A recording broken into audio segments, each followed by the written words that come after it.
Hello friends, patiently waiting for the age my teacher told me about that I would stop finding fart jokes funny here, bringing you another Dota 2 video in which I'm going to show you an 8k MMR average game where my carry was cliffed for more than 6 minutes. And then we won. Not only that, but the cliffing itself eventually ended up winning us the game.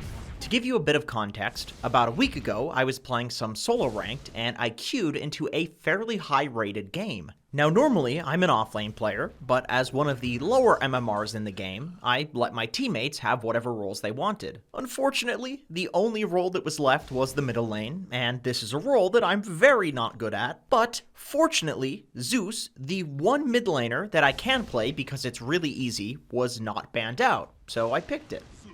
Then the enemy mid picked TA.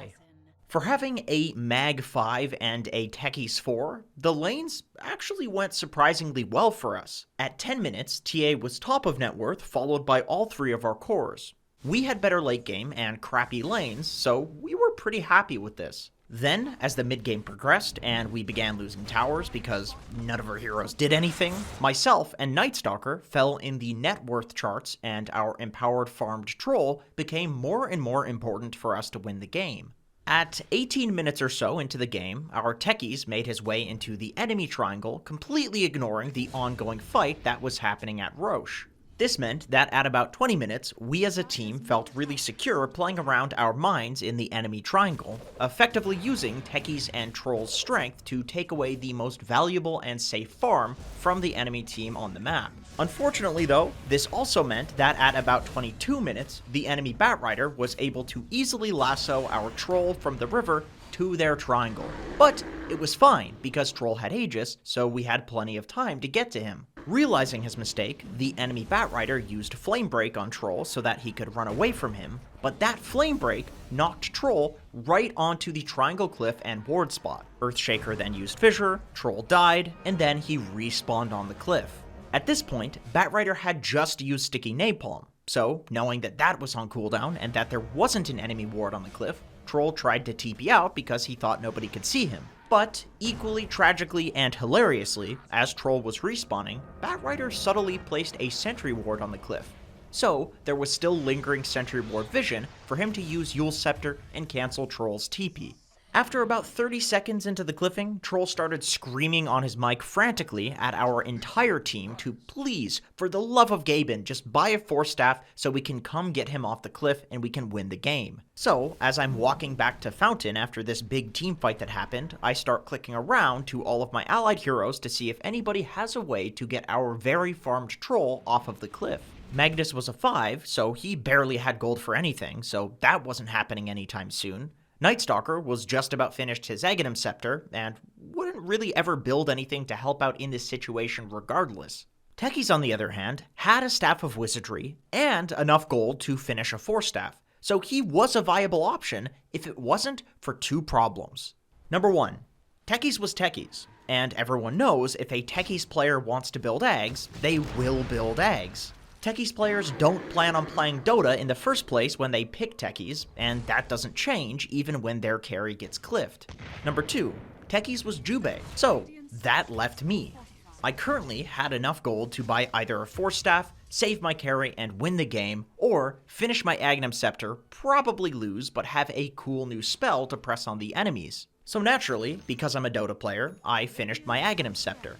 At 23 minutes, Batrider tried to end Troll's suffering by getting a few stacks of napalm on him, then fireflying up the cliff, but ended up getting stasis trapped into first hit Troll rooted into death. Immediately after this, the enemy team began treating Troll like he's a beehive, and proceeded to keep their distance while still making sure to keep him up there. At 23 minutes and 40 seconds into the game, TA placed a psionic trap on the high ground across the river, presumably to scout for enemy heroes, but ended up scouting and killing Troll's courier that was about to deliver him a TP scroll. At this point for Troll, despair set in, and I wasn't completely sure if he had gone AFK or if he was sitting at his computer watching his hero stand there idly on the cliff. Upon further inspection in the replay, he was there the entire time, moving his camera around the map, enjoying the game vicariously through his team because it was the only pleasure that he could take in this very dark moment. How did he not get an abandon? Well, occasionally, the easy camp would spawn next to him, and he was able to enjoy killing it. Then, he would have to wait patiently for a minute until he could do it again, if the enemy team would let him have it. As Troll was being cyberbullied on the cliff by Tusk and Batrider, the enemy team ran around killing idiots on my team, including myself, and we would have the occasional team fight by the Troll on the cliff, because that is just where half the enemy team was. Throughout the entire dilemma, Magnus did a great job at keeping team morale high by empowering Troll consistently, even though he only had a single easy camp to hit, with ranged attacks, which of course don't even work with Empower Cleave. At about 27 minutes into the game, Troll's courier had respawned, and it was round 2 TP delivery time.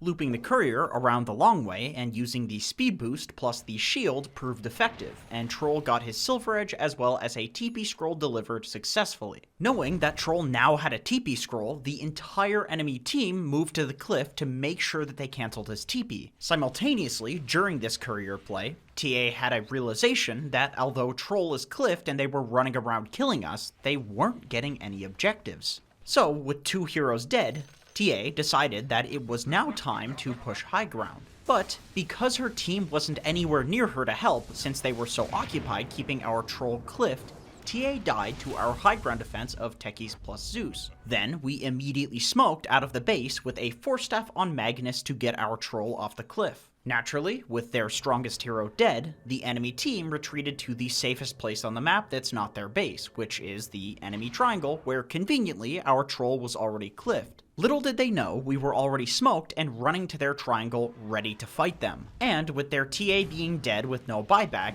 Magnus Force-staffed our Troll off of the cliff and we proceeded to wipe the floor with the enemy team.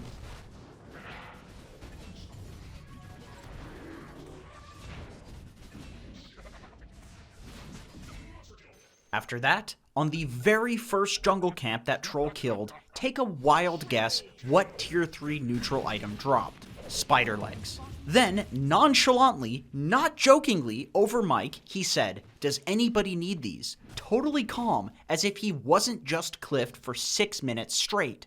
I couldn't believe it. The one neutral item that would have nullified the entire situation dropped just after he got off the cliff, and then he just casually says, "Does anybody need this?" I feel like he just mentally blocked out the last 7 minutes because it was traumatizing and he wanted to move on. Why are we still here? Just to suffer? But that's just my guess. Anyway, after that we made our way to Roche. Unfortunately, the enemy Batrider stole the Aegis, and the Roche fight didn't go exceptionally well for us, but the enemy team did rush down mid after Roche, presumably because they just wanted out of this chaotic-ass Techies game, and during their push, I bought back, some of their people exploded 2 Techies mines, and then we were able to chase them all the way to their base, killing them in the process. Then we ended the game. And this entire sequence of events started with smoking to the enemy team camping a Troll on a cliff for 6 minutes. And it somehow actually won us the game. Then, to top it all off, when the game ends, Techies, who refused to buy a Force Staff when he could literally afford one as soon as Troll got cliffed, got MVP. The runner-up for MVP was the Troll, who got cliffed for 6 minutes. And the other runner-up was the TA, who died without buyback and lost to a team who had their carry cliffed for 6 minutes. This was, single-handedly, the most ridiculous game of Dota that I've ever won. Possibly the most ridiculous game of Dota that I've ever seen. But of course, that is why this game is so amazing. So many things can happen that even after 10,000 games, you can see something you've never seen before and it will blow your mind. Anyway, that's it for this video. Thank you so much for watching. If you enjoyed this video, please make sure to subscribe. Being completely honest here, my home situation has gotten significantly worse since living with hundreds, if not thousands of ferrets. For whatever reason, they will not stop eating my clothing. My socks, my underpants, my boxers, my boxer briefs, whatever it is, they get it, they go for it, they eat it. I've tried all sorts of ferret foods. I've tried hiding the clothing. I've tried putting boxers on hangers so high that a ferret couldn't get to it. They have a kind of hive mind going where it seems like they can communicate to each other extremely well and do these very difficult tasks that a single ferret wouldn't be able to do. So my back is really up against the wall here. So if you could please like, comment, subscribe, that would help out so much. In any case, thank you for watching, and I hope to see you in another video.